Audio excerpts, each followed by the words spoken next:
Welcome to my channel. RangeXTD Wi-Fi Booster 2025 Review. Does it actually boost your internet? 1. Check weak zones. Walk around your home and note the exact spots where your Wi-Fi signal becomes slow or unstable. 2. Plug in the booster. Connect the RangeXTD to a nearby socket so it can receive a clean and stable router signal during setup. 3. Start setup process. Use the WPS button or manual login method to pair the booster with your main Wi-Fi network. 4. Choose the best placement. Keep the booster midway between your router and the weak area for maximum signal extension. 5. Test signal strength. Go back to the weak zones and check if Wi-Fi bars and stability have increased after setup.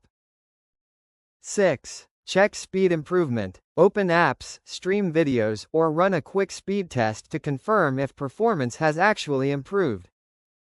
7. Reset if problems appear. If the booster drops connection, simply restart or reset and repeat the quick setup.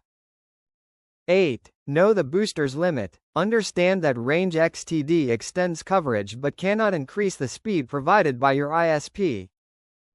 9. Expect varying results. Performance may differ based on wall thickness, distance, and home layout, so results are not the same for everyone. Thanks for watching.